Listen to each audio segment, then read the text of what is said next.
ห้วยเมียงบ่อนอันน้องว่ามันจะมีแสงแดดตักเด้อพอจุดนั้นเป็นจุดที่ว่า1เฮาจะมีแสงแดดตักยา2ก็มีแสงแดดที่ว่าเฮาปลูกผัก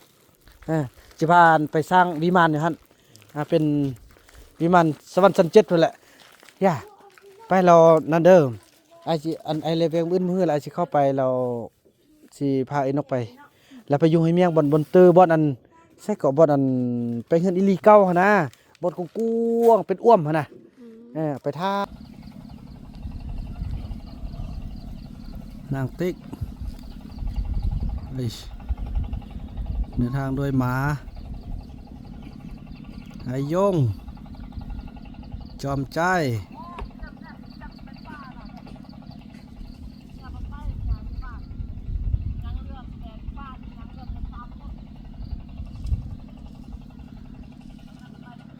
มุก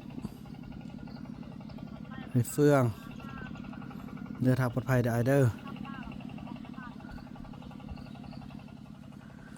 โอ้พี่น้องป่าไม้คือจะไปทางพี่ป่าไม้นี่แหละขอบเขตนี่แหละพี่น้อย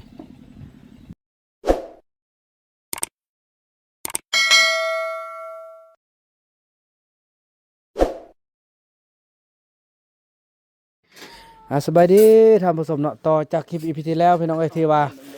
มี FC พี่น้องทีมงานเฮามาแต่สวรรณเขตเนาะทางทีมงานของยาแม่กัน5เนาะกัน5หรือกันยาก็ลืมละกันยาเนาะเพิ่นได้มือยืมมายามแล้วเพิ่นก็กลับแล้วอันนี้ก็สิแม่นทีมงานเฮาเกี่ยมเดินทางเข้าป่าแล้วได้เนาะเดินทางปลอดภัยแล้วบัดอีพ่อสิมาหาเด้อลูกเด้อนี่พระพัดดิไอเอาพระบัตรไปเด้ออย่าลืมนะพวกเนาะซอกพระบัตรอันขึ้นใหญ่ไม่เฮาเฮ็ดเอาให้เราเลยบ่แดงให้เราเลยเบิ่งเอาพื้นใหญ่อันนึงอันน้อยอันนึงอันตัวใหญ่เนี่ยเฮามาตักยาแล้วเนาะเอาต้นนั้นมีอันนึงแล้วเป็นอันเนี่ยกระสันอันยาคานอนเฮาซักเป้าเลยมีบ่วะอ๋อโอเคฟังมันเราน้องเลี้ยวเวียงน้องสิเข้าไปหาเด้อเราเข้านี่อยู่เฮือนพ่อบ้านท่านไปเราพาเขาเจ้าไปลงไปอยู่อันห้วยเมียงบ่อนอันน้องว่ามันจะมีแสงแดดตักเด้อพอจุดนั้นเป็นจุดที่ว่า1เฮาจะมีแสงแดดตักยา2ก็มีแสงแดดที่ว่าเฮาปลูกผักสิพาไปสร้างวิมานอยู่หั่นเป็นวิมานสวรรค์ชั้น7พุ่นแหละย่าไปเรานั่นเด้อไอ้เลเวงมื้อแล้วไอ้สิเข้าไปเราสิพาไอ้นกไปแล้วไปอยู่ห้วยเมียงบนเตอบ่อนอันใส่เกาะบ่อนอันไปเฮือนอีหลีเก่าหั่นนะบ่อนกว้างๆเป็นอ้วมหั่นน่ะไปทางออกบ่อนแล้วสิพาปลูกสลีปลูกผักเด้ยันท่าไอ้เด้อเป็นขึ้นฮอดเว้ยไปอย่าไปด้นได้คันไอ้บ่ได้นั่นไปน่ะผ่านมาบ่ซ้ำขึ้นเป็นหยังจังพูดบ่มีสัญญาณ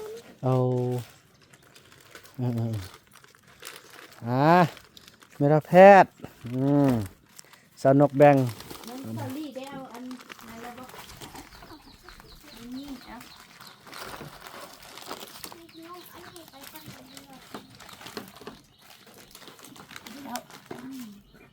อันนี้ก็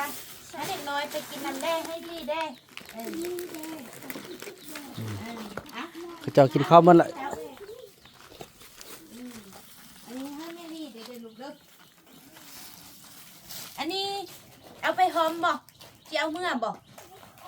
ป้าอันนี้มือสวยยักษ์เรามาเอาเด้อบอกกันว่าอันเราจะเอาไปหอมแล้วพี่ให้2อย่างอันนี้เอาไปนำเดี๋ยวลูกเด้อ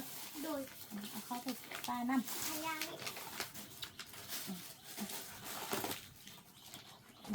ไปรีบไปหาคนหลอดเด้อเบิ่งอันพวกลูกเอาไปกินไปหาไม่นกที่อันเตอร์บ่ขนมนี่ขึ้นเห็นตอนอันไปช่วยทมิตรผ่านตัวนี้เสียบบ่มีอยากกินใบข้าวก็ได้ก่อนกินเลยลูกปั้นกันเลย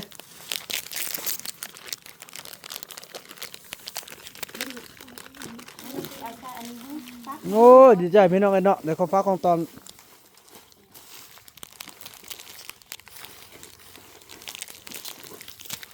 อันนี้นะคุณรอดเด้อ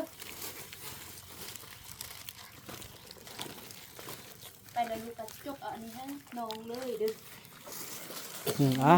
เดินทางปลอดภัยเด้อไอ้เฟืองเด้อฝากฟังเบิ่งทีมงานเด้อแล้วน้องสินำไป แล้วอันซะได้เงินบ่เอาเนอะคือว่าในบัตรมาเขาค่อยซื้อเอาเนาะแม่นจงเงินไว้เดินทางแม่นแหละตัวเขาค่ายามาเช้านี่จงเงินไว้เดินทางเนาะเพราะว่าค่ายามือเช้านี่ก็โอ้ได้อยู่ประมาณมอง2 ล้านปลายพี่น้อย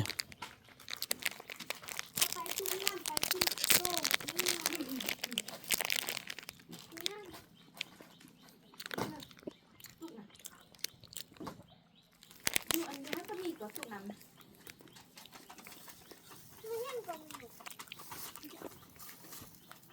ได้พูละทงพูละทง ไม่ต้องเอาเข้าด้านหลังให้ลูกเขาลูกกันเนาะ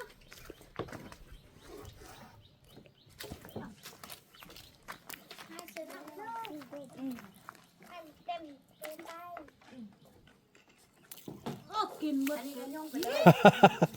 นั่นไม่ไอ้ใครลูกติ หมดเลยไอ้ อ๋อมาจากทิมสกัตตา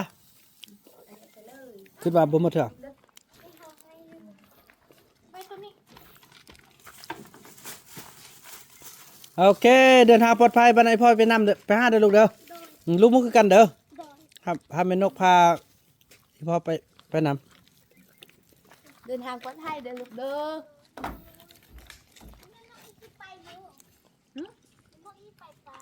บ่อันนี้มีนกไปเลยไป ำเทือต่อไปบัดที่2ก่อนอีพ่อจะพาพวกลูกไปปลูกผักก่อนปลูกผักแล้วมีผักกินเราจะเอาแม่นกไปเอาคันบ่มีผักกินเราแม่นกไปเราอีกต้นบ่มีอันกินเนาะ ไปเฮ็ดสวนผักหาแม่นกเด้อบ๊ายบาย บันไดพ่อจะนำไปเต็ม2-3 มื้อกินแล้วลูก กับคนนึง โอเคมื้อช่วยพากันขึ้นมาได้แถวเฮาเด้อขึ้นมากินเต็ม มือสวยแล้วก็ คอยย่างเด้อน้องเด้อ โดย พี่น้องเอ้ยจังสั้นแหละอันนี้ลงไปเลยลงไปเลยโอ้เราก็ฮู้เด้อพี่น้องเราบ่ได้อาบน้ำแล้วเราก็บ่อยากมาอยู่หม้อนั่นโอ้ตัวเองผู้อาบน้ำก็อยู่สู้ตีนขึ้นได้หั่นบ่าวบ่น้ำจะขออนุญาตกินข้าวก่อนพี่น้องกินข้าวเนาะเพราะว่ากินข้าวกินน้ำแล้วพี่น้องเฮากินหมดละยังแต่บ่าวบ่น้ำกับสาวนกเนาะบ่ได้กินนี่สาวนกแล้วก็รอท่าบ่าวบ่น้ำแล้วก็จะว่ากันต่อไปเนาะไปเบิ่งตอนที่ว่าเขาเจ้าจะเกี่ยมเครื่องเข้าป่าพี่น้องเนาะพี่น้อยหลังจากบ่าวนำกินข้าวกินน้ำแล้วลงมาซื้อเบิ้งโอ้ก็เก่าละก็มิดกิลี่ละไปแล้วติน้องติ๊กนี่น่าจะไปละเกี่ยมเครื่องแต่เมื่อวานเลยสิไปแต่เช้านะไปแล้วเนาะโอ้แม่ทามีเงือบางอย่างพี่น้องเลย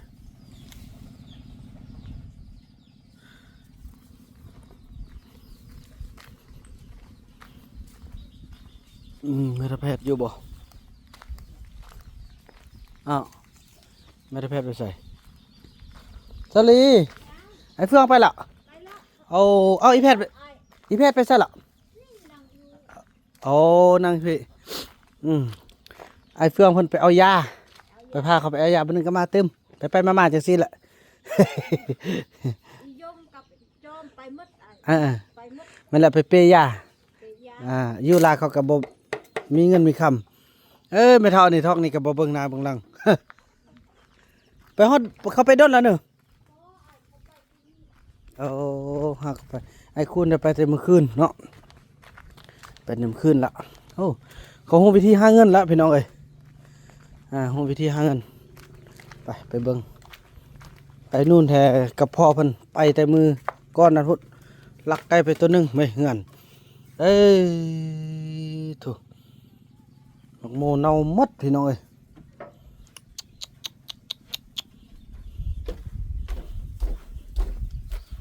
เคยบวง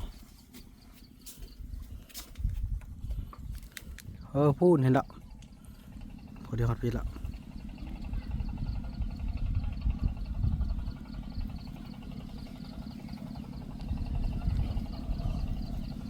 นางติ๊กเดินทางด้วยหมาไอยงจอมใจ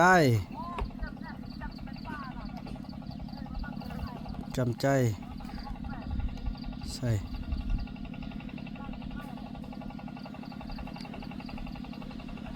ติ๊กบุญยงจอมใจใส่เฟืองเหรอมาทันมาเถอะ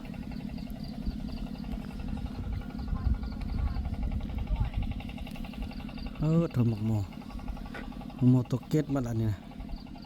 เฮ้ยเห็นแล้วโอ้สู้ๆได้เฟืองเด้อสู้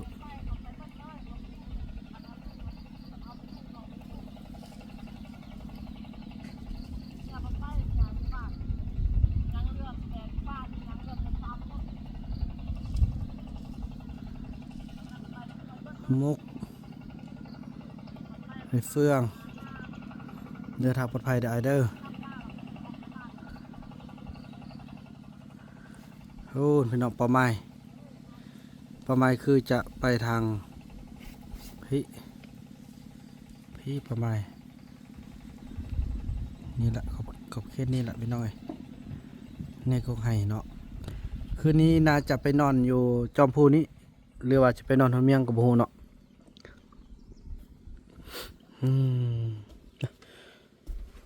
เอาน้ำขอเอาน้ำใหม่อันนี้มันก่อนพี่น้อย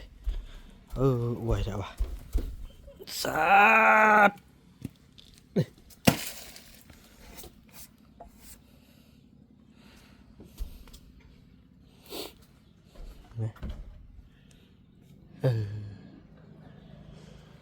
สุดไปละสร้างไว้เข้าพี่น้องเอ้ยเพื่อลูกเพื่อหล้านเขาเจ้าเนาะ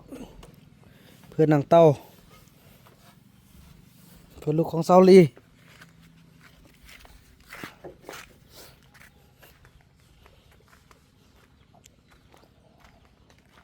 หมูกินกระทิมซ่า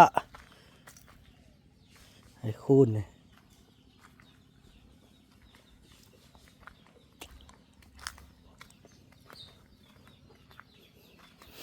อยู่กันมีแต่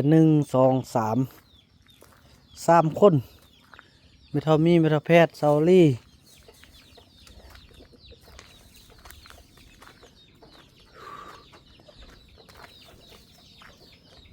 ไอ้ขึ้นไปเรื่องก็ได้น้องเด้อมีอะไรกะโทรบอกไอ้โทรศัพท์อันไอ้เฟื่องเอาไปเนอะบ่ไปติโทรศัพท์น้องนะอ๋อโทรศัพท์ไอ้เฟื่องดีแล้วเราไปแป้งเอาดีใจนั่นน้องเด้อพี่น้องเอ้ยเนาะขอคลิปนี้บ่าวน้ำขออนุญาตจบคลิปกันเพียงสำนี้ก่อนแล้วก็ว่ากันใหม่ในคลิปต่อไปเด้อพี่น้องเด้อคลิปนี้บ่าวน้ำขอกล่าวคำว่าสบายดีเสด็จเลาะอันใหม่ไว้ตึมก่อนบัดนี้